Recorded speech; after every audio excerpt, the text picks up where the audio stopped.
requirements for Jesus. May mga requirements po pagdating sa paglilingkod sa Panginoon na kailangan nating malaman na para tayo po ay makapaglingkod sa Panginoong Hesus. Kaya kasi alam niyo po, ang pagsunod po sa ating Panginoong Hesus hindi lamang sa masarap na kalagayan para tayo ay sumunod. Hindi lamang po sa, kumbaga ang pagsunod po kay Jesus, hindi lang sa magandang kalagayan, maging sa hirap at sakripisyo, kailangan natin na talagang sumunod sa ating Panginoong Hesus. Tama po ba? Kasi hindi lang tayo susunod sa Lord dahil sa magandang kalagayan lang, ay kaya ko, malakas ako, meron akong ganito, susunod ako sa Lord. Pero pag yung hirap na, yung sakripisyo na, maglilingkod pa rin po ba tayo sa Lord? Ang tanong ko po ulit, ang paglilingkod po ba sa Panginoon, sa sarap lang po ba? Sa ginhawa lang po ba? Ano po ang paglilingkod sa Lord? Kailangan kahit sa hirap, sa sakripisyo, pag gusto mong paglingkuran ng Diyos, handa kang magsakripisyo pagdating sa Lord. Handa mo kahit anong hirap yan. Kailangan susunod pa rin tayo sa Lord. Kasi ang sumusunod sa ating Panginoong Jesus, hindi lang sa masarap, hindi lang sa maginhawa, kundi sa hirap at sakripisyo na kailangan handa tayong sumunod sa ating Panginoong Jesus. Amen? Kasi hindi po lamang tayo susunod sa ating Panginoon dahil masarap lamang yung ating pakiramdam. Kailangan kahit, halimbawa, kasi ito po, ang tamaan, bato-bato sa langit, ang tamaan sa pool, sa langit. Yan. Totoo po kasi ganito po yan. Kasi marami po ako na-experience at marami po ako nakasama at marami po akong narinig sa mga ganitong kadalihanan. Kasi ang tao po, hindi po lamang yan susunod dahil sa masarap lang yung ating pakiramdam. Kaya po minsan ang tao, sipon pa lang, ay hindi mo na ako mag-church kasi sama ng pakiramdam ko may sipon ako. Tama po ba yun? Sabi po sa inyo, bato-bato sa langit, ang tamaan sa pool sa langit. Amen. Sito po yun. Kasi pag gusto mo magsakripisyo sa Lord, kahit anong nararamdaman mo, sipon pa lang yan, o ubo lang yan, maglingkod ka pa rin sa Lord. Kasi hindi tayo maglilingkod sa Lord nang sa kaginhawaan lang o sa masarap na kalagayan lang. Dapat po kahit mahirap, kahit sabihin mong hindi ka nang barado na yung dalawang ilong mo, kahit hirap ka nang huminga, dapat andun pa rin. Dapat nandun pa rin yung paglilingkod natin sa ating Panginoon. So, kahit sa hirap, dapat nandun pa rin na sumusunod tayo sa ating Panginoong Hesus. Sipon pa lang po yun. Mamaya makikita niyo po. Kahit di po, kailangan makita po natin na kahit sa hirap, dapat sumusunod tayo sa Lord. Kasi ang Lord po, nagsakripisyo po siya para sa atin. Amen? Kaya kahit di kaya ng ating katawan, sister, di mo na ako mag-church kasi may lagnat. Ang lagnat mo lang 37.1 lang naman, kapatid. Kayang-kaya pa yan. Huwag lang 40 kasi pag 40 talagang alam natin nag-aapoy na. Tama po ba? Yan. Kahit hindi kaya ng ating katawan, dapat nandun pa rin yung pagsunod po natin sa ating Panginoong Hesus. Kasi kailangan po yan. Kasi sabi po niya, our requirements for Jesus. Kailangan kaya sakripisyo, susunod pa rin tayo. Kasi may mga requirements ang ating Panginoong Hesus. Sabi nga po sa unang Hari, chapter 8, verse 61, manatili nga kayong tapat kay Yahweh na ating Diyos. Sundin ninyo ang kanyang mga utos tulad ng ginagawa ninyo ngayon. Ano po sabi po dyan ulit? Manatili nga kayong tapat kay Yahweh ng ating Diyos. Ibig sabihin, manatili tayong tapat kay Yahweh ng ating Diyos. Sundin ninyo ang kanyang mga utos tulad ng ginagawa ninyo ngayon. Ano po ba yung ginagawa niyo po ngayon? Po? Nag-church. Di ba? Tama po, kasi gusto po ng Lord yan na nag-church tayo. Amen? Kasi gusto ng Lord lagi niya tayo nakakausap. Kaya ibig sabihin, kung inuutosan ka ng Lord, kung ano yung ginagawa mo sa inuutos sa'yo ng Lord, sabi ng Lord, manatili kang tapat. Manatili tayong tapat kay Yahweh at sundin natin kung ano ang mga inuutos ng Diyos. May inuutosan po ba dito ang Diyos? May inuutos po ba sa inyo ang Diyos? Kanina lang pagdating niyo dito sa church, ano po ba inutos sa inyo ng Diyos? Po? Punta tayo dito. Tara na. Tama? Totoo po yun. Kasi ang Lord laging magre-remind sa atin, anak,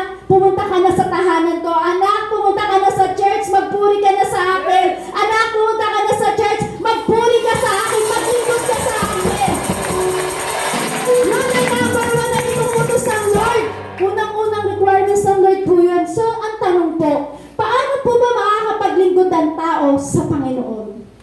Paano po ba sa palagay nyo na makakapaglingkod ang tao sa Panginoong Yesus? Wala po kayong idea? Sige po, number 1 ko na lang.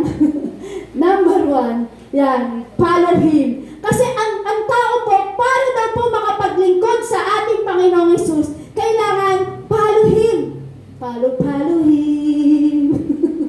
Bigang napunta dun, no? Kailangan follow Him tayo, kailangan sumunod tayo sa ating Panginoong Yesus. Sabi nga po sa verse 23, na ating binasa po kanina sa Lucas chapter 9, verse 23, sabi po doon, at sinabi niya sa kanilang lahat, ang sino mang nagnanais sumunod sa akin ay kinakailangan itakwil ang kanyang sarili, pasanin araw-araw ang kanyang krus at sumunod sa akin. Amen. Sabi po dun sa verse 23 na ating binasa po, sabi po dyan, ang sino daw po lahat, ng sino mang gustong sumunod sa Panginoon, kailangan, sabi doon itakwil pero sa ibang version po ng Biblia, sabi po kalimutan. Tama ba sa ibang version? Itakwil o kalimutan. Kumbaga, ang sino man taong gustong sumunod sa Diyos, kailangan kalimutan niya yung kanyang sarili. Kasi pag hindi mo kinalimutan yung sarili mo, hindi ka makakasunod sa Panginoon.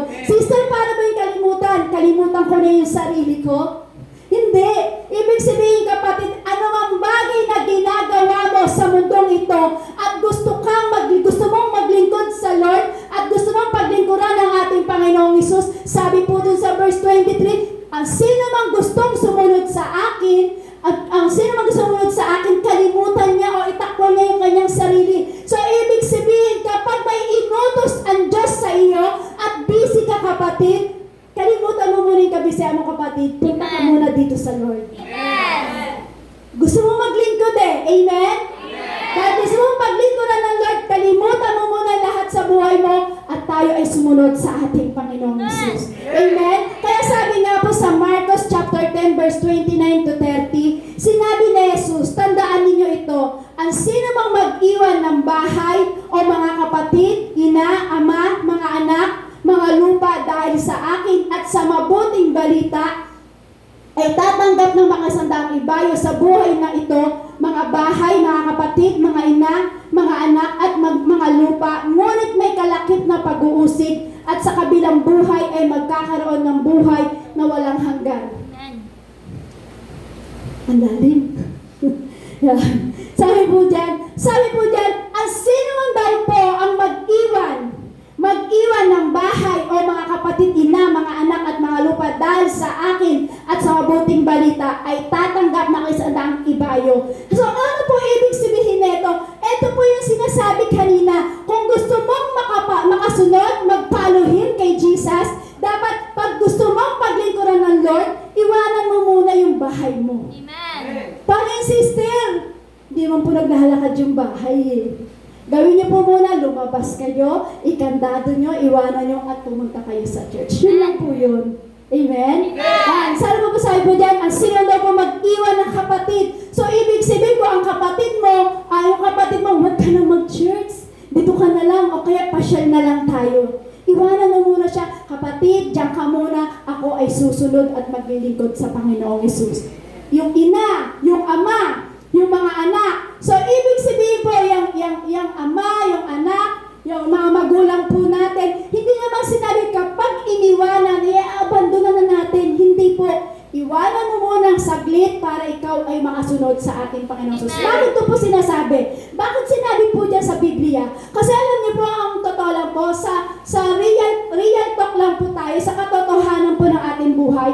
Totoo naman po kaya hindi tayo makapaglingkod sa Panginoon. Minsan yan po yung mga humahad lang sa atin. Paano po? Minsan sinasabi natin, sister, hindi ako makakapag-church kasi walang bantay yung bahay namin. Mawawala po ba yung bahay? Hindi po ba? Yan kasi yung kadalasan na sinasabi nila Pero sabi nga po ni sister kanina, pag gusto mong paglingkuran ng Lord, kahit anong busy mo, pupunta ka pa rin sa Panginoon. Yun po ang tama. Amen? Kasi yan po yung minsan ang nagiging dahilan ng mga tao na kaya minsan hindi sila makasunod kasi yan yung mga bagay na humahad lang sa atin. natin. Minsan sisibihin sa'yo ng asawa mo, huwag ka muna mag-church. Huwag ka muna magsimba. Next Sunday ka na lang. Huwag kang papayag. Kung gusto mong maglingkod sa Panginoon, diyan ka muna, asawa ko. O ano ba po tawag nyo sa inyo mga mister? Honey, Han, love. Kung ano po yung tawag nyo, Han, diyan ka muna, Han, na mag-church lang muna ako. Maglilingkod muna ako sa Panginoong Hesus. Mamaya ka na. So, ibig sabihin, nakakapaglingkod ka sa Lord. Ibig sabihin, nakakasunod ka. So, ibig sabihin, lahat ng iniwanan mo na yan, babalikan mo naman yan eh. Unahin mo lang ang ating Panginoong Hesus. Sabi nga, seeking God first. Kailangan po yan. Kasi sabi po niya, ang lahat daw po ng mag-iwan niya na panandalian lamang ay makatatanggap ng 100 makaibayo. May tanong po ako, may humahad lang po ba sa inyo sa paglilingkod? Meron po ba nagpipigil sa inyo? Wala po. So, ibig sabihin, lagi tayong presence every Sunday.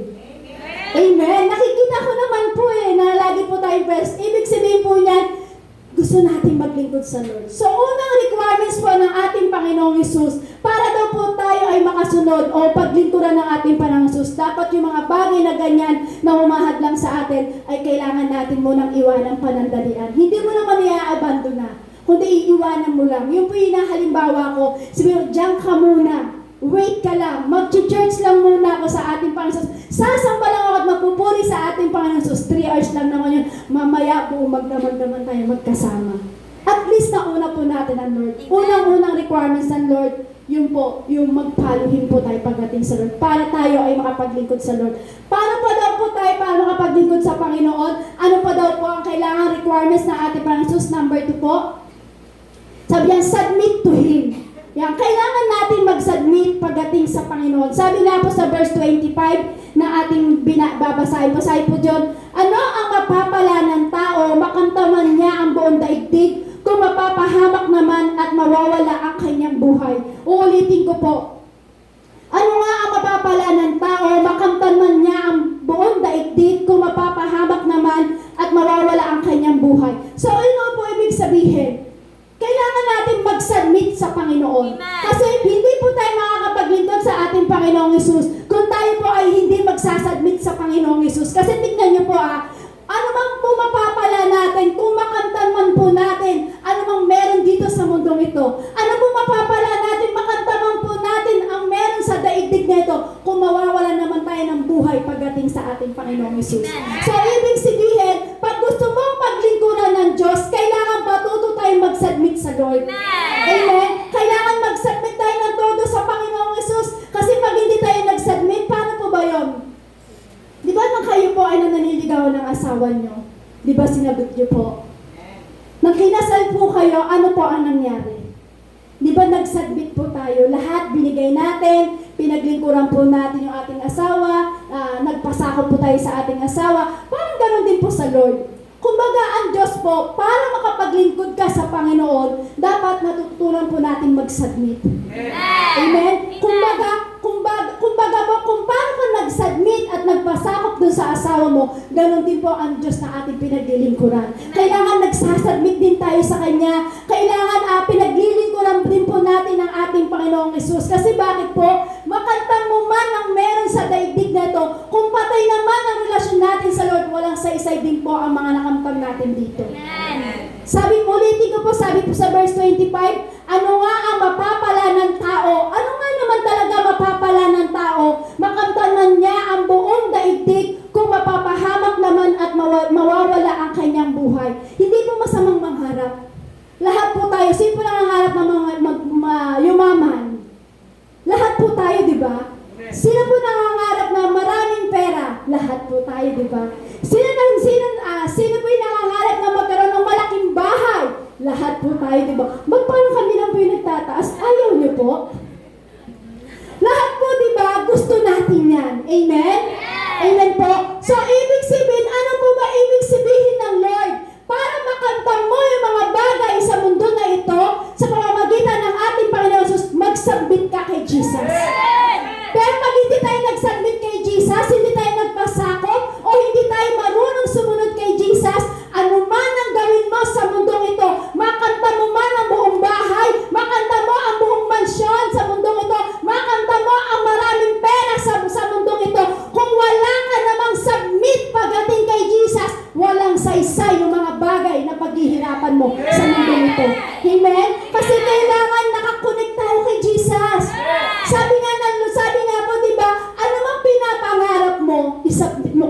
madalas yan, may resulta. Pero pag nangarap ka, nagkaroon ka ng pangarap sa mundong ito at hindi mo sinadmit kay Jesus, mabibigo ka. Amen. Tama po? Amen. Kaya sabi nga po, makandaman po natin ang meron sa daigdig na to. Kung mawawala naman tayo ng relasyon sa Lord, baliwala rin po yun. Hindi yun ang totoong tagumpay. Amen. Totoong tagumpay po ba yung makandam mo yun sa mundong ito pero wala kang relasyon sa Lord? Tagumpay po ba yun? Hindi po, di ba? Kaya sabi nga po sa Roma chapter 12, verse 2, huwag kayong makiayon sa takbo ng mundong ito. Mag-iba kayo sa pamamagitan ng pagbabago ng inyong pag-iisip upang maunawaan ninyo ang kalooban ng Diyos kung ano ang mabuti, kalugod-lugod at ganap na kalooban niya. So, ano po ibig sabihin? Huwag tayong makiayon sa takbo ng mundong ito. Mag-iba na daw po tayo sa pamamagitan ng pagbabago ng ating isip. Kailangan po yun. Kailangan huwag tayong makikiayon sa takbo ng mundong ito. Kasi pag nakiayon tayo sa takbo ng mundong ito, napakahirap. Amen. Ang daming deceive. Amen? Amen. Di ba ang panahon po natin ngayon ay sobrang nandadaya na.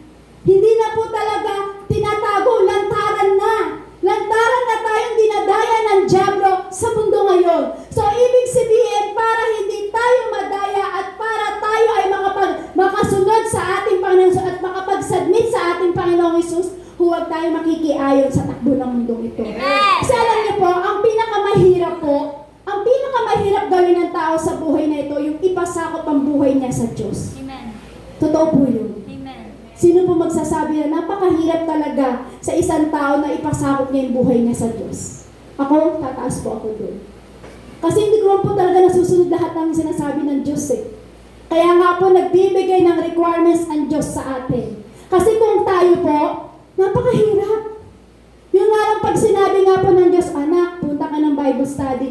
Ay Lord, di ako pwede, Lord, dami kong labahin eh. Di ba po? Parang daming tumawa. Sorry po. Yan, di ba? Hindi, tao lang po. Talagang napakahirap gawin sa isang buhay ng tao yung magpasakop sa Diyos. Kasi meron tayong mga bagay na ninanais o parang gusto nating gawin sa ating buhay. Kaya lang po minsan, pag sinasabi ng Lord, anak, hindi pwede yan. Ano po gagawin po natin? Hindi tayo nagpapasakop. Hindi tayo nagsasubmit sa Lord. Ano po ba yung halimbawa? Real talk na lang po tayo. Ito po yung parang nangyayari sa katotohanan ng ating buhay. Number 1, ang kalaban naman talaga ng Diyos, labade. Totoo po yun. Naranasan ko po yun. Yung parang, oras na ng church. Hindi ako makakapag-church kasi ang dami kong labahin. Lalo na tag-ulan ngayon. Kailangan hindi ako natatambakan ng labahin. Number 1, kalaban ng Diyos po yun. Hindi tayo minsan nagsasubmit sa Lord.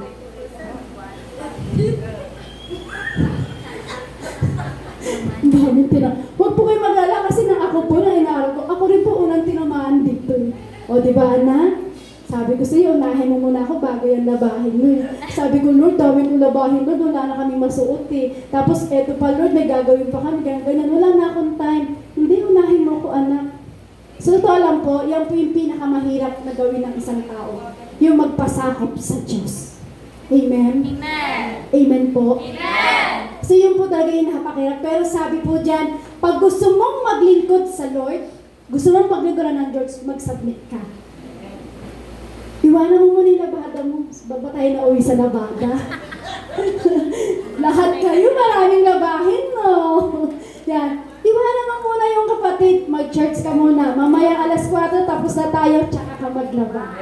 Amen? At least, inuna mo ang Diyos at hindi ka nakiayon sa takbo ng mundong ito. Nakiayon ka sa kaisipan ng ating Panginoong Hesus. Amen? Ano pa po? Magbibigay ng po ako kasi kailangan maging totoo na tayo. Amen? Amen po yan. Totoo po, napakahirap ng gawin ng isang tao sa kanyang buhay ang magpasakop sa Diyos. Halimbawa na lang po, di ba, kumbaga, meron kang negosyo. Sa isang negosyo, kailangan Sunday magbukas ka, ay kailangan Sunday magbukas ako kasi market day namin. Malakas ito, maraming tao, maraming benta. Maraming bibili. Kaya lang, oras ng service. Patay. Sabi ng Lord, anak, sumunod ka sa akin, mag-submit ka sa akin. Yan po minsan ang nangyayari. Ang hirap magpasakop ng isang tao na gagawin niya pagdating sa Lord. Kasi meron tayong mga bagay na gustong gawin na hindi natin kayang gawin. Amen? Amen. Ano pa po ba? Kasi minsan magagawa ng tao ang sumunod, pero pagdating sa pagpapasakop sa Diyos, o pagdating sa sakripisyo, umaayaw. Mabilis sumunod. Kaya-kaya nating sumunod. Magagawa ng isang tao ang sumunod, pero pagdating sa pagpapasakop at sakripisyo, umaayaw. Gusto ko nang bumitaw. Wow, talagang may size. Isa pa. Gusto ko nang bumitaw. O, di ba? Yan. Totoo lang po.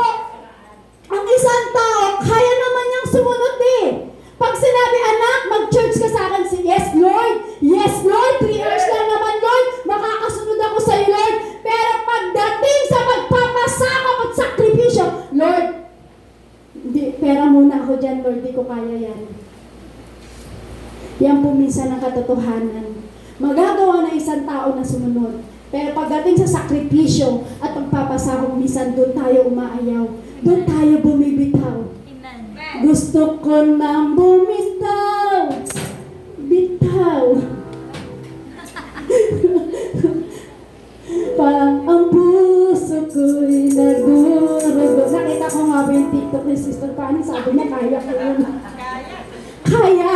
Pero pagdating sa pagsunod sa Lord, kaya-kaya. Di ba, Sister? Hallelujah!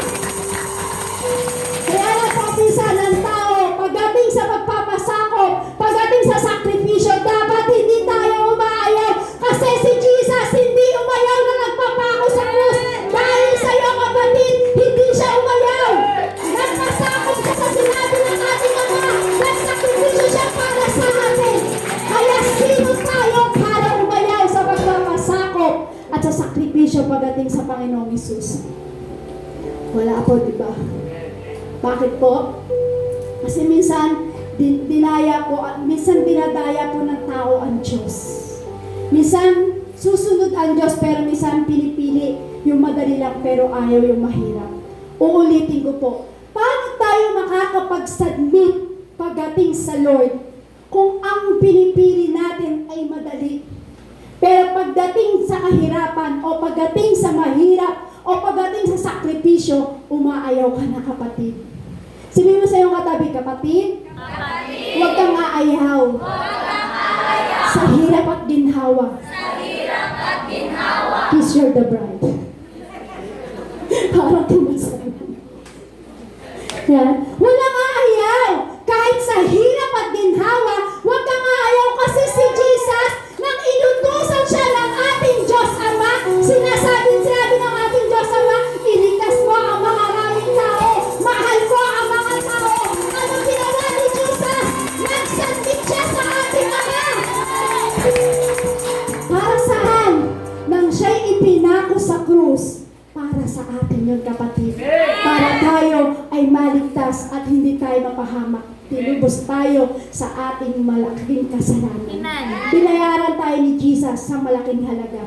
Si Jesus hindi umayaw sa sakripisyo. Kaya kapatid, kung gusto mong paglingkuran ng ating Panginoong Hesus, huwag kang aayaw, huwag kang bibitaw. Kahit madugo pa yan, magdurugo pa yung puso mo, nahihirapan ka pa, sunod lang, sunod lang, sunod lang sa Lord. At makikita mo ang pagaling mo sa ating Panginoong Hesus.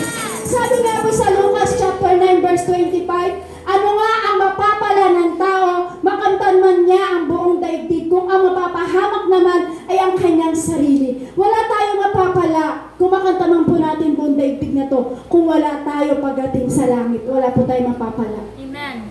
So, kailangan matuto po tayo mag-submit sa ating Panginoong Hesus. So, meron po kong isang example ko po sa inyo. Meron pong isang istorya o isang kwento na may 4 na lalaki na nagbuhat sila ng krus. Matagal na po itong kwento nito, pero siguro po sa inyo bagong pandinig lang. Meron pong 4 na lalaki na nagpasan ng krus ni Jesus. Kumbaga, pinasan nila yung krus ni Jesus. Itong 4 na lalaki na ito na nagpasan ng krus ni Jesus, So, ibig sabihin po niyan, pasan-pasan na po nila yung kanilang krus, na krus ni Jesus, at ito po ay nagpapatuloy po sila sa paglalakbay, Yung tatlo po patuloy na naglalakbay, pero yung isa nandadaya. Itong isa na ito nandadaya, ang ginagawa niya, nilalabas niya sa bag niya yung laghari. Ang ginagawa niya, pag medyo nakakalagpas na yung tatlo, ang ginagawa niya, nilalaghari niya yung dulo ng krus. Unti-unti niyang nilalagari. Sabi niya, ay magaan na yung aking pasan na krus.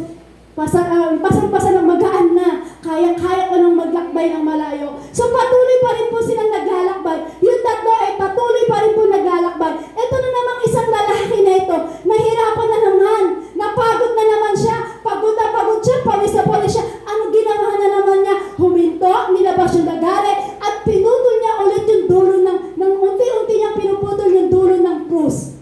So ibig sabihin po, napapagod siya, ayaw niya mag-sacrifice. So ginawa po rin ang tatlo, naglakbay pa rin po sila naglakbay pa rin po itong tatlo na ito, tsaka yung lalaki na nangdadaya, na akala niya, habang binabawasan niya yung krus na yon, akala niya gumagaan yung kanyang pasanin.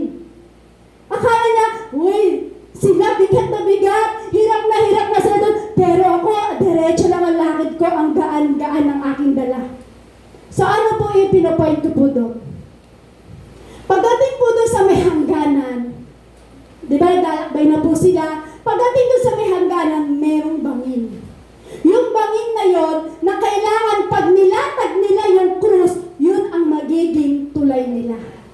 So, ibig sabihin, yung tatlo, nakarating po sila sa kanilang kabilang dako kasi yun yung ginamit nila, yung krus na yun. Etong isang lalaki na ito, na akala niya ay niyang mahirapan, ay niyang magsakripisyo, dinaya niya sa pagsunod ng ating Panginoong Hesus. Pagdating dun sa bangin, paglatag niya ng krus, putol. Hindi umabot dun sa kabilang dako. Hindi siya nakatulay. So, ano po ibig ko sabihin? Kapag tayo po, pinapagaan lang natin ang gusto natin paglilingkod sa Lord at ayaw natin nagsasakripisyo pagdating sa Panginoon, hindi mo mararating yung hangganan pagdating sa Lord. Amen. Kasi si Jesus, nagsakripisyo siya. Tagang lahat ng sukdulan o hangganan na kanyang naranasan sa kanyang buhay. Kasi sa katawang tao lang po si Jesus, yung time na pinako po siya sa krus, hindi po siya Diyos yun. Siya po ay nasa katawang tao po. So, ibig sabihin po nyo, nagsakripisyo si Jesus lahat. Tinanggap niya yung sakit, lahat. Yung bigat, tinanggap niya para sa atin yun. So, kapatid, pag gusto mong maglingkod sa Lord, mag-submit ka lang. Huwag kang aayaw kahit mahirap. Kahit may sakripisyo, go ka lang. Huwag mong pagagaanin ang pagsunod mo sa Lord kasi pagdating sa kabilang dako, hindi ka makakarating. Hindi niyo po ba alam, every time na ikaw ay may pagsubok, every time na ikaw nahihirapan sa pagsunod mo sa Lord, di mo ba alam, yan yung parang step mo na magiging hagdanan mo para ikaw ay makarating sa hangganan natin sa ating Panginoong Hesus. Kaya mo sabihin, may pagsubok na naman, ang hirap na naman, may sakripisyo na naman, ang hirap sumunod. Kapatid, sumunod ka lang kasi dahil sa hirap ng sakripisyo mo na yan, yan ang nagiging step mo, nagiging hagdanan mo para makasunod ng todo sa ating Panginoong Hesus. Pero yung gagawin na, ay hindi na ako punta, hindi na ako susunod. Ang hirap eh. Aayaw na lang ako, bibitaw na lang ako. Kung sa mundo, may sinasabi na huwag kang aayaw. Ganun din po sa Lord. May awit din ng Lord. Huwag kang aayaw, huwag kang bibitaw. Yun po yung sinasabi ng Lord, kahit anong sakripisyo mo, huwag kang aayaw at huwag kang bibitaw. Kasi ang gusto ng Lord, sacrifice lang eh. Kasi hindi mo kaagad mararating ang pag-submit sa Lord kung hindi ka nagsasakripisyo. Ang isang nagsasubmit sa Panginoon, lahat ng hirap, lahat ng sakripisyo, dadaanan mo yan para masabi na natuto kang magpasakot at magpasubmit sa ating Panginoong Hesus. So alam niyo po, hindi makakasunod ang tao sa Diyos sa mga ganitong kadalihanan lang. Ito po yun. Hindi makakasunod ang tao sa Diyos sa mga ganitong kadahilanan. Number one po, hindi kayang iwan ang pangarap. Minsan dahil sa sobrang pangarap Lord. Lord, pangarap ko pa, Lord, na yumaman, Lord. Lord, pangarap ko pa na makapagpatayo pa ako ng mansyon. Alam niyo po, minsan hindi tayo makasunod sa Lord dahil minsan sa ganyang pangarap po natin. Amen. Yung po yung dati po na sinasabi ko, hindi mo na ako maglilingkod sa Lord. Yung time po na tinatawag na po ako ng Lord, nagmamatigas pa po ako, Lord. Nagmamatigas pa ako sa Panginoon. Sabi ko, marami pa akong pangarap. Sabi ko, gusto ko po makapagpatayo ng magandang bahay at gusto ko meron akong magandang negosyo sa Manila. Sabi ko po yun. Hindi ko maiwanan yung pangarap na yun, pero alam niyo po, wala eh. Tinawag po talaga ako ng Lord. So, ibig sabihin, minsan yan ang nagiging kadahilanan ng tao kung bakit minsan hindi tayo makasunod sa Lord. Amen. Minsan hindi natin kayang iwan ang ating pangarap. Pangalawa, takot na iwan ng barkada. Paano po?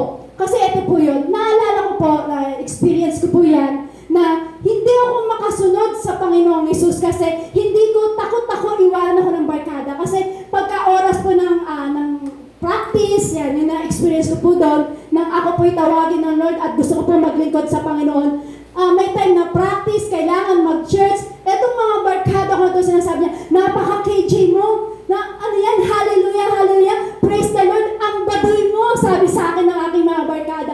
So sobrang takot ko na iwan ako ng barkada ko dahil ayaw ng mga kaibigan ko na ganito yung gawain. Ayaw nila. Sabi niya, pupunta ka doon para yun sa mga baduy. Pupunta ka doon sa mga KJ yun. Pupunta ka sa ganong gawain para sa may mga ganon lang yun.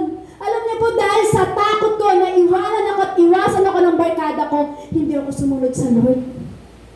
Hindi ako naglingkod sa Panginoon. Iniwanan ko yung ministry ko. Hindi ako nagpa-practice kasi ang hawak ko po dati sa church po nyo noong time na hindi pa po ako nagpipreach. Kumbaga katulad niyo po ako, attender pa lang po ako. Ang ginagawa ko po kasi yun, ako po yung talagang nag-acetate pa lang po sa projector niyan. Dahil ako po yung nagkaganyan ng project, di pa po uso yung projector, acetate pa lang po yun eh. Kami po yung magsusulat, kami yung gagawa po yung kami yung maglilinya para maging maayos yung worship, yung kanta. So, ibig sabihin po, hindi ako kaagad makasunod sa Lord kasi takot akong iwanan ng barkada. Sabi ng barkada ko, pag ikaw nag-church, hindi ka na namin sasama sa lahat ng lakad. So, natakot po ako, hindi po ako sumunod sa Lord. Ano pa po ang minsan na bakit hindi makasunod ang mga tao sa mga kadahilanan ng mga pagdating sa Panginoong Hesus? Hindi mabitawan ng mga bagay na mahalaga sa Kanya. Amen. Yung alam mo yung bagay na mahalaga sa'yo, yung parang may value, precious sa'yo, yung parang hindi mo mabitawan. Ano ba yung mga bagay na ito? Diretsahan na po tayo. Di ba minsan, pag tayo po ay may pangarap, dahil sa pangarap na yon, hindi ka marunong sumunod sa Lord dahil di mo kayang bitawan yung bagay. Lord, mahalaga sa akin to, Lord eh. Kasi Lord, pag binitawan ko ito, hindi ako makakapaggawa ng bahay. Amen. Ano pa po? Di ba? Hindi mabitawan ng mga bagay na mahalaga. Ano po ba yung mga halaga na yun? Minsan, di ba? Money. Di ba? Ang hirap bitawan. Lord, bayarin ko na sa katapusan, Lord. Bibigay ko pa ba sa'yo to, Lord? Minsan, ang hirap sumunod. Hindi mo kayang bitawan. Sabi nga, kung ano ang pinapahalagahan mo, dapat kaya mo yan ibigay sa Lord. Amen? Ano pa po? Hindi kayang talikuran ang kasalanan. Totoo po yan. Minsan, kung bakit hindi tayo makasunod sa Lord, nang inaaral ko nga po ito, sabi ko, Lord, ako na naman yung pinapatamaan mo, Lord. Totoo po, kasi kumbaga lahat na na-experience ko po sa aking life, sa aking pamumuhay, talagang sabihin ko po na isusumpa po talaga ako ng aking Diyos. Amen? Pero tingnan niyo po, minsan kung bakit di tayo makasunod, minsan hindi natin kayang talikuran ng kasalanan. Ako po ay may kasalanan na talagang sabihin ko po na hindi nakalulugod sa Panginoon. May isang bagay po akong ginagawa na talagang parang kumbaga isusumpa ka. Isusumpa ka talaga ng tao. Ikagagalit talaga ng tao sa'yo. So, ibig sabihin po, dahil sa kasalanan na yon na ginagawa ko, hindi ako makasunod sa Lord. Dumarating yung time na ako po ay nag-a-usher na, nagpo-projecto na po ako ng ganyan. Dahil sa kasalanan na ginagawa ko, minsan, ministry ko. Meron kong kasalanan, secret, di ko po sabihin sa inyo. Kami lang po ng Lord. Meron po akong kasalanan na ginawa na talagang kasumpa-sumpa talaga. Meron akong kasalanan na talagang dapat mong ihingi ng todo ng tawad sa Panginoon. Meron akong kasalanan na ginawa na kailangan ko talagang humingi ng paglilinis ng todo ng ating Panginoong Hesus sa aking buhay. Kasi totoo lang po, dahil sa kasalanan na yon, hindi ako makasunod sa Lord. Pero yung dumating yung time na gusto ko nang sumunod sa Lord, lahat po yan, tinalikuran ko po yan. Amen. Kahit iniwanan po ako ng barkada ko, hindi po ako natakot. Kahit yung pangarap ko, binitawan ko na, hindi po ako natakot. Kahit yung isang bagay na mahalaga sa akin, binitawan ko na, hindi ako natakot. Kahit yung kasalanan na hindi ko matalikod-talikuran, nagawa ko po yun dahil bakit? Gusto ko pong sumunod sa ating Panginoon. Dapat ganun din po tayo. Katulad po ni Apostol Pablo, ito po si Apostol Pablo, mayaman siya, may position siya sa batas, may kapangyarihan siyang pumatay ng Kristiyano. Ito po si Apostol Pablo, mayaman po siya at meron po siyang kapangyarihan o meron siyang posisyon sa batas na kayang-kaya niyang pumatay ng mga Kristiyano. Ang akala ng tao po kasi kapag pinili si Jesus, akala po ng mga tao lugi siya kapag pinili si Jesus. Ang akala po ng tao kapag pinili si Jesus, lugi siya. Hindi niya alam, panalo siya. Ang akala ng tao, ang akala natin, kapag pinili natin maglingkod sa Panginoon, akala mo, talo ka mo, kapatid. Kapag pinili mo ang maglingkod sa Panginoon, pinili mo mag-submit sa Panginoong Hesus, hindi mo ba alam, kapatid, panalo ka. Hindi ka lugi. Panalo ka, kapatid. Alam niyo po, hindi baling lugi tayo sa lupa, pero pagdating sa langit, panalo tayo. Amen po? Amen. Hindi baling lugi ka dito sa mundong ito. Hindi baling lugi ka sa daigdig na ito. Hindi baling na ikaw ay malugi sa kinalalagyan mo sa mundong ito. Pero pagdating naman sa langit, pag nag-submit ka at sumunod sa ating Panginoong Hesus, panalo ka!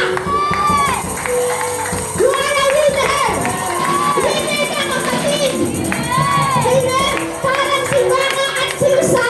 Etong si Baka at si Usa, ito po yung istorya nito. Etong si Baka at si Usa, ito pong si Baka at si Usa po ay sila ay nasa isang kagubatan. Nasa kagubatan sila at itong si Baka ay nakatali lamang sa malaking puno.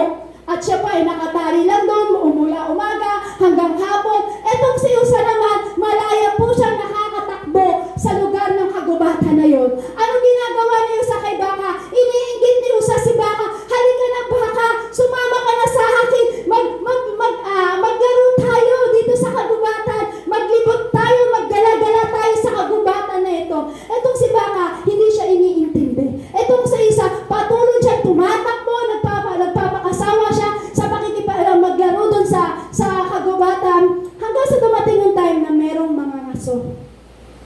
Etong mga ngaso na to, di ba ang mga ngaso pumapatay sila, bumabaril ng mga hayop. Amen. So ito pa ang nangyari, nakita nila si Usa. Nang nakita nila si Usa, binabaril si Usa. Binabaril na si Usa hanggang sa dumating pumunta siya kay Baka. Sabi niya, Baka, tara na, lumakad ka na. Nandyan na ang mga mambabaril, babarilin tayo, papatayin tayo. Halika na. Nagmamakaawa na si Usa. Halika na Baka, papatayin na tayo, papatayin ka na. Halika na. Pero alam niyo po si Baka, walang tinag. Hindi po natitinag si Baka. Tagang kung nakadikwato lang si Baka, nakaganyan lang, o nananati lang siya dun sa pinagkakatalian po niya, hanggang sa dumating po na etong si Baka, hinayaan niya po si Usa. At itong si Usa naman, malayang nakatakbo sa kagubatan at tumakas dun sa mga tao na kanyang tinataguan. Pero natagpuan pa rin po si Usa. Isang baril lang kay Usa, napatay na siya. Ano po ibig ko sabihin? Ito pong si Baka at si Usa. Si Baka po ay may kinikilalang amo. Amen. At itong si Usa, walang kinikilalang amo. Etong si Baka na may kinikilalang amo, alam niya na time na siya'y babarilin, merong amo na magtatanggol sa kanya. Yung time na sa kapahamakan siya, yung time na siya ay nasa kalagayan ng kagipitan, alam ni Baka na merong amo siya na magtatanggol sa kanya na ililigtas siya doon sa mga taong magbabaril sa kanya. So ano ibig ko pong sabihin? Ganon din po tayo. Kapag kinilala mo si Jesus, naglingkod ka kay Jesus, nagpaluhin ka, nagsubmit ka kay Jesus, alam niyo po ba, kapag may kinikilala kang Diyos, anumang pagsubok, anumang meron na kalagayan na kagipitan mo sa buhay, merong Diyos na magtatanggol sa iyo. Amen? Yan ang kagandahan na meron kang Diyos na kinikilala na katulad ni Baka. Si Usana walang kinikilalang Diyos na pahamak, pero tayo, meron tayong Diyos na kinikilala sa gitna ng kagipitan, sa gitna ng kahirapan, hindi ka mapapahamak. Merong Diyos na magtatanggol sa iyo, kapatid. Yan ang kahalagahan ng sumusunod at nagpapasubmit sa ating Diyos Ama. Amen? Merong Diyos na magliligtas sa iyo sa oras ng kagipitan. Philippians chapter 3 verse 8. Verse 8 po, wala po yan, basahin ko na lang po. Itunurin kong walang kabuluhan ang lahat ng bagay bilang kapalit ng lalong mahalaga ang pagkakilala kay Kristo Jesus na aking Panginoon. Ang lahat ng bagay, ipinalagay kong walang kabuluhan at itinuring kong basura, makamtam ko lamang si Kristo. Lahat po ng bagay, ng mga bagay na meron sa mundong ito, ituring mo lamang basura at makamtam mo lamang si Jesus, tagumpay ka, kapatid. Number 3 po. Number 3. Serve Christ. Yan. Sabi po, sa verse 26, sabi po, kapag ako at ang aking mga salita ay kinahiya nino man, ikahihiya rin siya ng anak ng tao. Pagparito niya na taglay ang kanyang karangalan at ang karangalan ng Ama at ng mga banal na anghel. So, ibig sabihin po niya sa ating binasa po, kailangan po mag-serve po tayo pagdating sa Lord. Huwag mong ikahihiya ang salita ng Diyos. Huwag mong ikahihiya ang maglingkod sa Lord. Huwag mong ikahihiya na pagsilbihan mo ang Diyos. Kasi kapag kinahiya mo ang ating pagsiserve sa Lord, pagdating ng ating Panginoong Jesus, ikahihiya niya rin tayo. Amen? Amen po. Ayaw kasi maglingkod ng tao sa Diyos dahil nahihiya. Nahihiyang makita ng tao. Minsan ang tao ayaw maglingkod sa Diyos dahil nahihiya makita ng tao. Ano po yun? Minsan ang mabuti ikinahihiya, ang masama ikinatutuwa. Yan po minsan nangyayari sa atin. Ang mabuti ikinahihiya natin, pero ang masama ikinatutuwa po natin. Katulad nga po ng binasa ko po sa verse 26, kanina sabi po, kapag ako at ang aking mga salita ikinahihiya nino man, ikahihiya rin siya ng anak ng tao, pagparito niya ang taglay ang kanyang karangalan at ang karangalan ng Ama at ng mga banal na anghel. So, ibig sabihin, kapatid, huwag mong kahiya ang paglilingkod sa Lord. Amen. Huwag mong kahiya ang salita ng Diyos. Huwag mong kahiya na nagsisilbi ka sa Lord. Amen? Ikahiya mo yung mga bagay na hindi magaganda at masasama sa mundong ito. Yun dapat ang kinahihiya natin. Amen? Amen. Amen. Sabi ko, yung mga bagay kahihiya natin, yung mga magagandang bagay.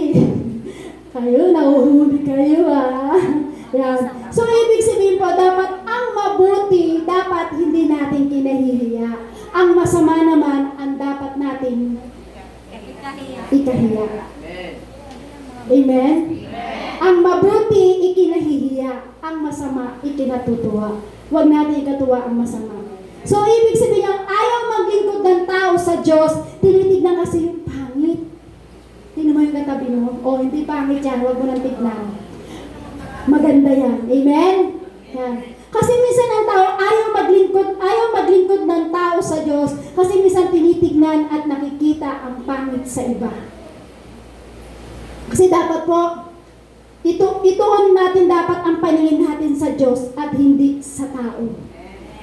Amen po? Dapat ituon natin ang paningin natin sa Diyos at hindi sa tao. Kasi minsan ang tinitignan kasi natin kung bakit minsan hindi tayo nakakapag-serve sa Lord, ayaw natin magsimba sa Panginoong Hesus. Kasi minsan ang tinitignan, ayaw ko na magsimba kasi hindi ko gusto yung ugali ng mga kasama ko dun.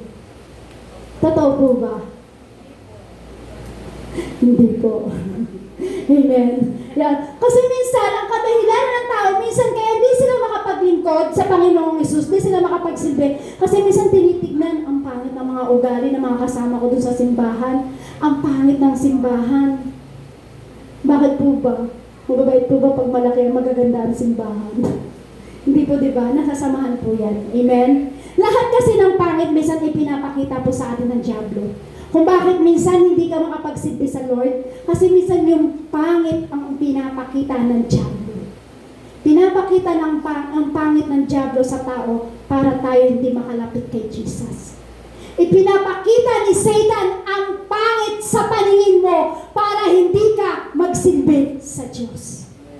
Amen? Kasi kailangan po, hindi tayo nakikitaan ng bagay na mga yun eh. Kasi si Satan, hindi na magpapakita ng mabuti yan. Ipapakita ni Satan lahat ng pangit. O di ba? Ang pangit-pangit ng ugali ng kasister mo. O di ba? Ang pangit ng ugali ng pastora nyo. O di ba? Bakit ka pa magsisilbi doon? Bakit ka pa magsiserve? Ang sungit-sungit nga ng pastora nyo eh. Ang sakit magsalita. Bakit ka pa magsisilbi doon? Minsan, ganun ginagawa ng Diablo. Ipinapakita sa ating paningin ang pangit. Amen. Ang tanong, meron po ba ang Diablo na pinapakita maganda? Wala. Lahat po pangit ang ipinapakita sa atin. Amen? Kaya sabi nga po sa Hebrew chapter 12 verse 2, ituon natin ang ating paningin kay Jesus na siyang pinagmulan ng ating pananampalataya. Ituon mo ang lahat ng paningin mo sa ating Panginoong Jesus na siyang pinagmulan ng ating pananampalataya. Huwag mong titignan kung pangit ba ng ugali ng katabi mo. Huwag mong titignan kung pangit ang ugali ng kasister mo. Huwag mong titignan yun. Ang tignan mo at tumingin ka kay Jesus. Amen. Si Jesus, hindi ka tinignan sa kapintasan mo. Hindi ka tinignan na Jesus sa kasalanan na ginawa mo. Hindi ka tinignan na Jesus sa mga bagay na ginagawa natin sa mundo.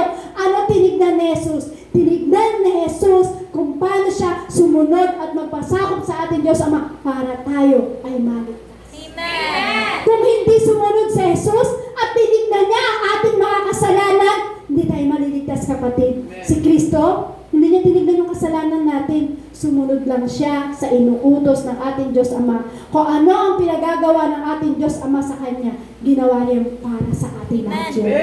Amen? Kumbaga sa hanging bridge, di ba sa hanging bridge po kasi, minsan di ba pag nakatingin ka malalim, tutuloy ka pa ba? Di ba sa hanging bridge po, kapag nakatingin ka dahil sa sobrang lalim ng hanging bridge, di ba minsan natatakot ka ng tumawid? Sino po ba takot tumawid dito sa hanging bridge? Takot po ako yung pagka-yumuyubyog. Takot po ako yun eh. Siguro pagka gaganyan-ganyan lang ako unti-unti. Kasi doon po sa Pakalat, doon po sa mga tare, meron pong hanging bridge po doon. Sinubukan namin na tumulay po doon. Ay may kasama kami na sobrang mabait. Ang bait-bait. Ginawa niya, habang kami nagtumutulay doon, ginaganyan niya yung hanging bridge. Takot po ako. Pero alam niyo po, ano ko po ibig sabihin? Huwag mong tignan yung pangit. Tignan mo si Jesus. Look unto Jesus, the author and finisher of our faith. Tumingin ka kay Jesus. Look unto Jesus. Huwag mo titignan lahat ng pangit sa mundo nito. Huwag mo titignan lahat ng pangit sa kapaligiran. Tumingin ka. Look unto Jesus, the author and the finisher of our faith. Siya ang pinagmulan ng ating pananampalataya.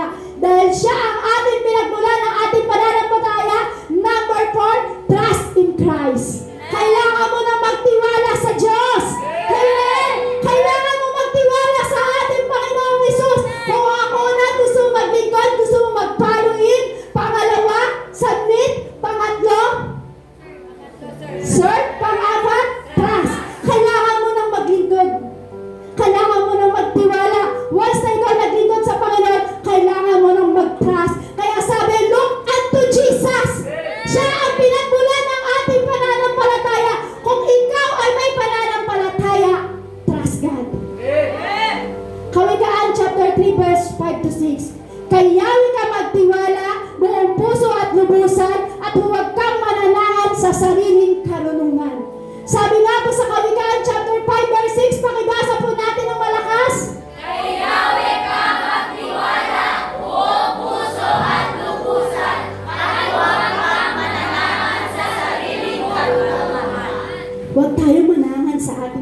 karunungan. Ang sabi nga po, magtiwala ka sa Diyos! Magtiwala ka sa Diyos! Amen! Kumbaga sinasabi ng Diyos sa atin, anak, magtiwala ka sa akin! Anak, magtiwala ka sa akin! Yan minsan ang sinasabi ng Diyos sa atin, kailangan mo mag-trust.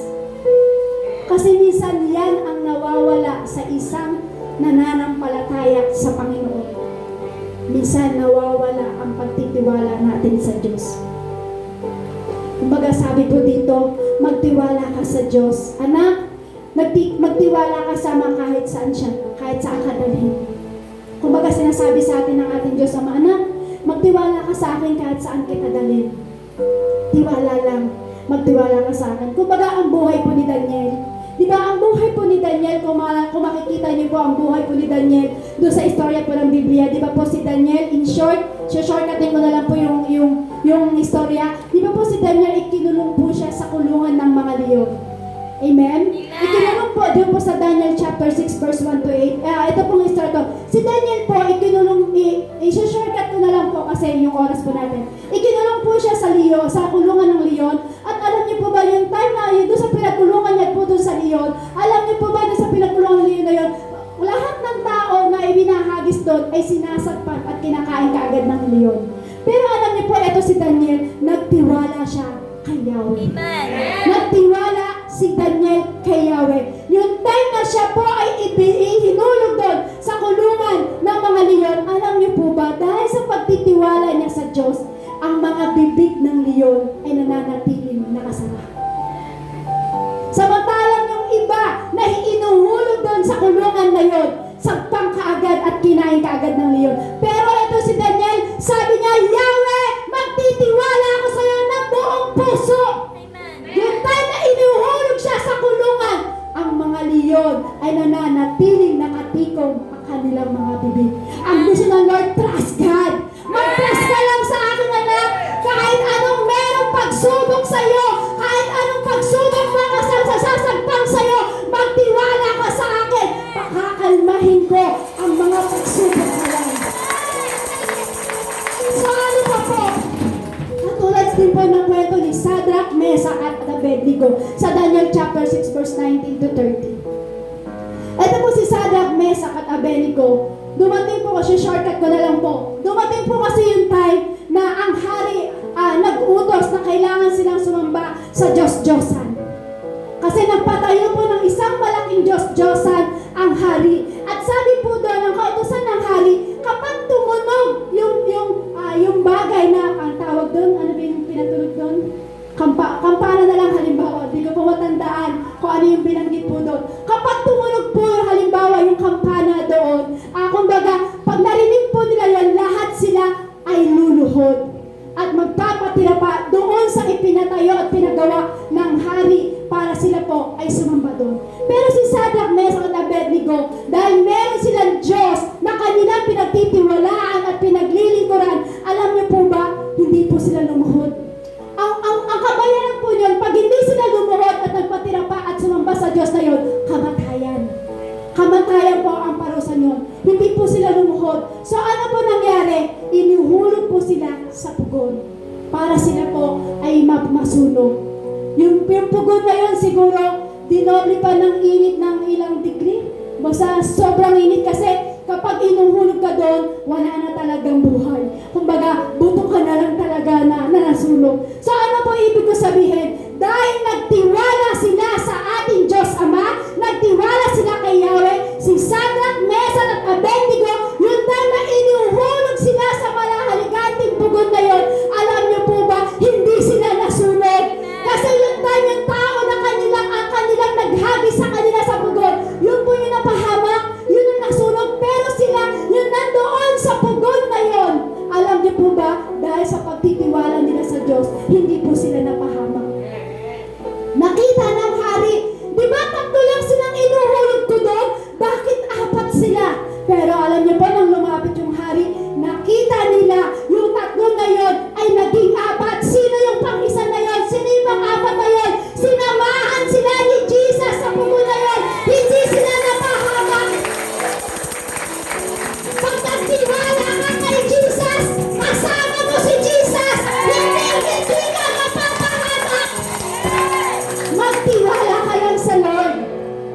sila inuhulog sa pugon. Kung si Daniel ay inilagay sa kulungan ng mga leon, hindi na sugatan, hindi kinain, sila Sadrach at Abednego, hindi nasunod, bagkus kasama nila si Jesus. At alam niyo po ba, yung ultimo damit nila, hindi nasunog. Pag nagtiwala ka sa Diyos, sasamahan ka ng ating Panginoong Hesus. Ipagkatiwala mo kay Jesus ang buhay mo, hindi ka dapat matakot sumunod sa Kanya. Ipagkatiwala mo ang buhay mo sa ating Panginoong Hesus, hindi ka dapat matakot sumunod sa ating Panginoong Hesus. Kailangan lang magtiwala ka sa Diyos. Kasi hindi tayo makakasunod sa Panginoon kung hindi tayo magtitiwala. Kung hindi ka magpapaluhin, hindi ka magsasubmit, hindi ka magsiserve sa Lord, at hindi ka magtatras, wala tayong mangyayari sa buhay po natin. Pag gusto mong maglingkod sa Panginoon, ang kailangan mo lang, kapatid, pananampalataya. Na kahit anong hirap, kahit anong sakripisyo, kahit anong hadlang sa paglilingkod mo sa ating Panginoong Hesus, magtiwala ka sa Diyos. Kahit anong hirap yan, kahit sino pa yung pumipigil sa iyo sa paglilingkod sa Lord, ang sabihin mo ng Lord, nagtitiwala ako sa iyo, Panginoong Hesus, hindi mo ako pababayaan. Yung taong humahadlang sa iyo sa paglilingkod, magugulat ka kasama mo na naglilingkod sa iyo. Magtiwala ka lang. Sabi ng Lord, trust God! Trust God! Ano bang pagsubok? Ano bang sakripisyo? Huwag kang maayaw! Huwag kang bibitaw! Sabi ng Lord, trust God. Kahit di mo na kaya, ang dami ng problema, tuloy-tuloy ka pa rin sa Lord. Tayo po'y makakatayo po sa presensya ng ating Panginoong Hesus.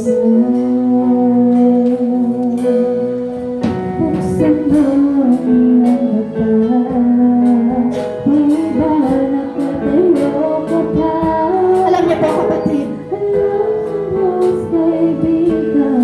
ipagkatiwala po natin sa ating Panginoong Hesus ang ating buhay. Hindi tayo dapat matakot. Hindi tayo dapat matakot sumunod sa Panginoong Hesus. Kasi pag nagtiwala ka sa Lord, mabilis kang makakasunod sa Lord. Kung magtitiwala ka sa Diyos, madali mong paglilingkuran ng Diyos. Sabi ng Lord, ano mang pagsubok, ano mang kahirapan, ano mang kabighatian, ano mang kapaguran, ano mang kaguluhan, ang sinasabi lang po sa atin ng Diyos, magtiwala ka sa akin, anak. Kahit saan area kitang dalhin ng pagsubok at sakripisyo sa buhay mo, magtiwala ka lang sa akin.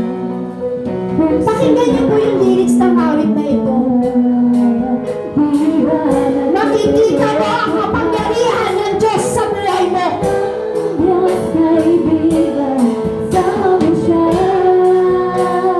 Pakinggan niyo po yung awit.